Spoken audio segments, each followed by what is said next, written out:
Hello, wonderful people, viewers and subscribers all the world. I welcome you all to this early morning broadcast today. Now, a market day. It shall be well with all of us. It shall be well with Okeke, Okafu, Okonkwo, and Okori.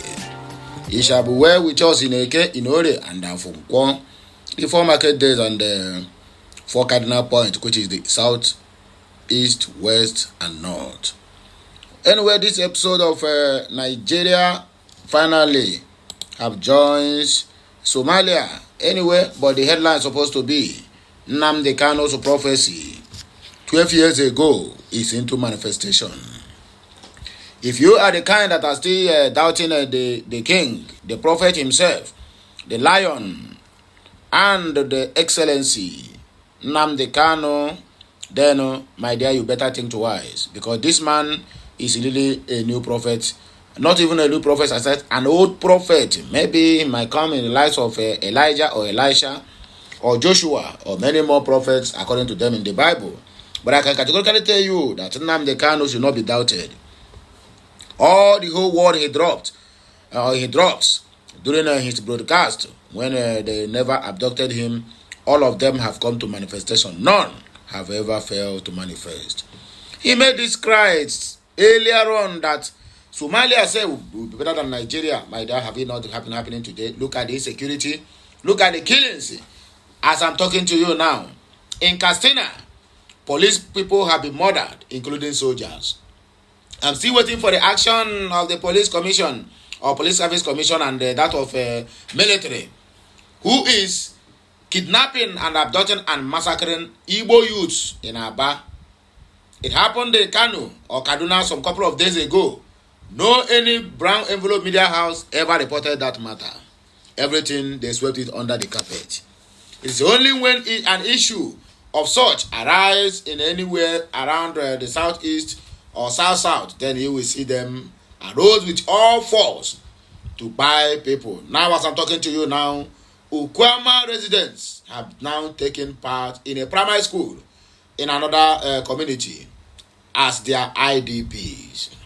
Wahala, no they finish. In Niger, as I'm talking to you now, 2 military have been murdered. Many people kidnapped.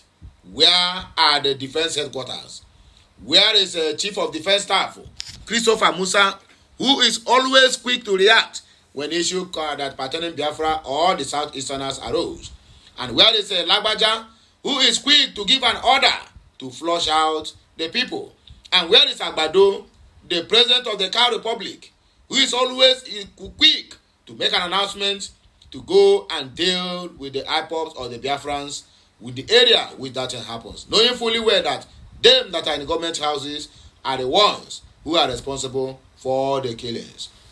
Well, as I'm talking to you now, known government have been made known in Anambra State. 2 Fulani Hausas who are the ones killing our people, murdering them in numbers, kidnapping them for ransom, and also snatching their cars, have been captured. But my anger is that these people were captured and they transferred them to Yola to go and just go there and free them. That's exactly what they did. Exactly as I'm talking to you now, these people, even on their way to that place, they will never get to that destination. They will free them along the way. How many times have they captured anybody that they said is an Igbo, either in Abuja, in any part of the south, northeast, northwest, and north central, and send them back to the southeast to face trials? Where does that happen? Is that now a extradition process? That when somebody committed crime in the southeast, in Anambra, then we go to the north to go to face the trial? Hey, who do us? They indirectly telling us that the southeast governors is not competent enough to handle the issues that pertain in their states. The killing is in Anambra State. The kidnapping is in Anambra State. The ransom have been paid in Anambra State. And you are transferring them to Yola to go and face trial. Our mood don't do. In fact, in this junction, I am completely, bemused that nobody is doing it in that Biafra land. We all are the problem of our own self. The bottom line, do not doubt the king. If you are still doubting the king, Mazi Nnamdi Kanu, you are doing that at your own peril. Please like, share, comment, and make sure you subscribe to this channel for more interesting videos coming your way. It shall be well with us in this Eke Market Day. Nigeria, or you can call them Cow Republic, joins Somalia and others on the list of hunger hotspots likely to be soon hit by acute food insecurity, according to United Nations report. Although conflict remains one of the main drivers of food insecurity, the joint early warning report from the WFP and FAO emphasize that climate shocks are responsible too, not less. They stay lingering. El Nino. Data from the United Nations humanitarian aid shows that at least 18 crisis locations which are already experiencing food insecurity may experience an acute food insecurity if help is not delivered quickly. Now they want to give loan to target your mineral resources. The report noted that since October of 2023, Nigeria and some other countries have joined a host of others on the list of hunger hotspots where acute food insecurity is likely to deteriorate further in the coming months. Although many hunger hotspots are in Africa, fears of famine persist in Gaza and Sudan, where conflict continues to rage, fueling the regional risk of new hunger emergencies. They have warned the Food and the Agriculture Organizations, FAO, and the World Food Programme, which is WFP. Once a famine is declared, it is too late. Many people will have already starved to death, said Cindy McCain, WFP Executive Director.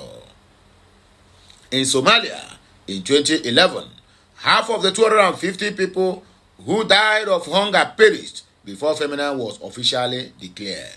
The world failed to heed the warnings at the time, and the repercussions were catastrophic. We must learn the lesson and act now to stop these hotspots from igniting a firestorm of hunger in the Cow Republic. Let them be eating their cow. After all, cow have more human rights than human beings in the zoo. The devastating hunger crisis underway in South Sudan is so severe that the number of people facing starvation and death there is projected to almost double between April and July of 2024 compared to the same period in 2023. Crisis is never good. Bad government is never good. Tight domestic food supplies and sharp currency depreciation are driving food prices to soar, compounded by likely floods and recurrent waves of subnational conflict.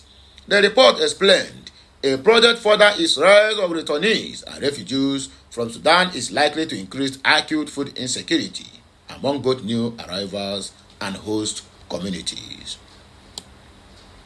Moving forward, Chad, the Democratic Republic of Congo, Myanmar, the Syrian Arab Republic, and Yemen are also hotspots of very high concern, the report noted. A large number of people in these countries face critical acute food insecurity, coupled with worsening drivers that are expected to further intensify life-threatening conditions in the coming months. Since October of 2023, the Central African Republic, Lebanon, Mozambique, Myanmar, Zoo, which is Nigeria, Sierra Leone, and Zambia joined Burkina Faso, Ethiopia, Malawi, Somalia, and Zimbabwe on the list of hunger spots where acute food insecurity is likely to deteriorate further in the coming months. This is a country filled with milk and honey. Now they have become beggars. They have become the poverty poverty capital of the world. That is, they called the Cow Republic. Although conflict remains one of the main drivers of the so-called insecurity, according to El Nino, although that weather phenomenon is now coming to an end, it is evident that its impact was severe and widespread. The report authors insisted, pointing to the devastating drought in Southern Africa and extensive floods in East Africa. Turning to the potential impact and looming threat of La Nina between August and February of 2025, the UN agency's assessment is that it is expected to significantly influence rainfall. This could lead to a climate shift with major implications in several countries, including flooding in South Sudan, Somalia, Ethiopia, Haiti, Chad, Mali, and Cow Republic, which is Zoological Republic of Nigeria, as well as Sudan. Both weather phenomena could bring further climate extremes that could upend lives and livelihoods. The UN partnered report warned in support of calls for immediate humanitarian action delivered at scale to prevent further starvation and death. This data and the pressing call for the action highlights the urgent need for international cooperation and rapid response to prevent further deterioration of food security in these critical regions. The window to avert catastrophic is narrow, and the world must act swiftly to provide the necessary help and support to those in desperate need. On Ahiara, that is the information where we carry come. What we are talking about now is the food security in the zoo. And this is in fulfillment of the prophecy made some couple of years ago by the leader of the indigenous people of Biafra, IPOB, Mazi Nnamdi Kanu. To you, listening to me, what do you think? Drop it at the comment section. I'll be right back to attend to your messages or your comments. Like, share, comment, and make sure you subscribe to this channel for more interesting videos. I'll be right back. Kemesiano.